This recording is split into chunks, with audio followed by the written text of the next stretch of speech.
আজকে দুপুরবেলার খাওয়া দাওয়া সেরে বিছানায় শুয়েছিলাম। বাড়িতে তো কেউ নেই, কারণ জানি না মা আর দিদা কোথায় গিয়েছে। তো আমি বাড়িতে একাই ছিলাম জন্য আমি শুয়েছিলাম। শরীরটাও বেশ খারাপ লাগছিল, জ্বর আসছিল, তো শুয়েছিলাম। তো ঘরে ঘুম থেকে উঠে বুঝতে পারছিলাম না যে রাত হয়েছে নাকি বিকেল আছে। তো উঠে দেখছি উঠোন টুটন সব নোংরা হয়ে পড়ে আছে, জানি না কোথায় মা গিয়েছে। তো এখন ওগুলো আমাকে পরিষ্কার করতে হবে। তো তার আগে আমি একটু নিজে ফ্রেশ হয়ে নিই। তো hey guys, welcome back to my channel. নতুন একটা ব্লগে তোমাদের সকলকে ওয়েলকাম। তো সবাইকে গুড ইভিনিং।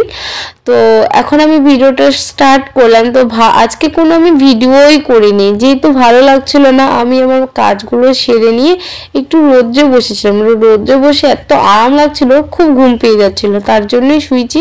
আর ভালোও লাগছিল না, মোট কথা ওটাই বললাম যে একটু রেস্টের প্রয়োজন ছিল। তো উঠে এখন ক্লিন হয়ে নিচ্ছি। আর মুখটা একটু, আমি যেহেতু ডাভ সাবান ব্যবহার করি, কোনো ফেস ওয়াশ বা ক্লিনজার ব্যবহার করি না, আগে করতাম এখন করি না, তো ডাভ সাবান ইউজ করছি। তো মুখটা ধুয়ে নিলে একটু ফ্রেশ লাগে। তো মুখটা ধুয়ে নিচ্ছি। ধুয়ে নেওয়ার পরে অনেক কাজ পড়া আছে, ঘরে কাপড় তুলতে হবে, উঠোন ঝাড় দিতে হবে। অলরেডি সন্ধ্যা নামতে চলছে, ওয়েদার দেখে বুঝতে পারছো সূর্য একদম নিচে নেমে গেছে, ওই দিক থেকে বুঝতে পারছো। যাই হোক, তো আমাদের কলের পাড়টা একটু এবড়ো খেবড়ো, একটু খারাপ লাগে দেখতে ভিডিওতে, জানি। তবে আস্তে আস্তে ঠিক করার চেষ্টা করবে বাড়ির সবাই।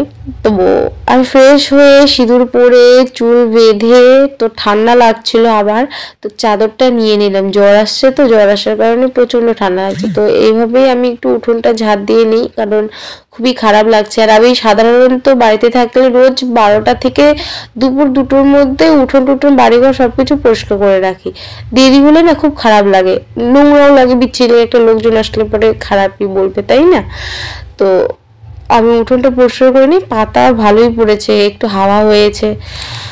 আর একা একা ভিডিও করতে প্রচুর প্রবলেম হয়। এইভাবে স্ট্যান্ডে ক্যামেরা লাগিয়ে এদিক ঘোরাও ওদিক ঘোরাও, যারা যারা ভিডিও করো তারা নিশ্চয়ই বুঝতে পারো কতটা কষ্ট হয়, কতটা প্রবলেম ফেস করতে হয় একা একা ভিডিও করতে। আর কেউ যদি একটু ভিডিওটা করে দেওয়ার লোক থাকে, তাহলে খুব, মানে তুমি যাই অ্যাক্টিভিটি করছো না কেন সেটাই শেয়ার করা যায়।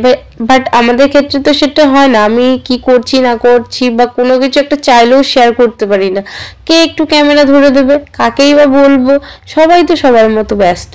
তো আমি নিজে যতটুকুনি পারি ততটুকুনি রেকর্ডিং করে তোমাদের সঙ্গে শেয়ার করার চেষ্টা করি। তো এরপর আমি ছাদে চলে আসলাম কাপড় তুলতে। আর নিচে কিছু কাপড় ছিল অলরেডি, সেটা আমি তুলে এনেছি অফ ক্যামেরায়, সবকিছু তো দেখানো সম্ভব না। তো কাপড়গুলো নিয়ে ভাঁজ করে রাখলে পরে কাজ মোটামুটি শেষ হয়ে যাবে। তারপরে রাতেরটা খাওয়ারের ব্যবস্থা করতে হবে। আর মেডিসিন না নিলে তার হবেই না, ঘরে ওষুধ আনা আছে, খাওয়ার পরে ওষুধ নেব। তো ভিডিওটা ভালো, প্লিজ লাইক কমেন্ট শেয়ার করে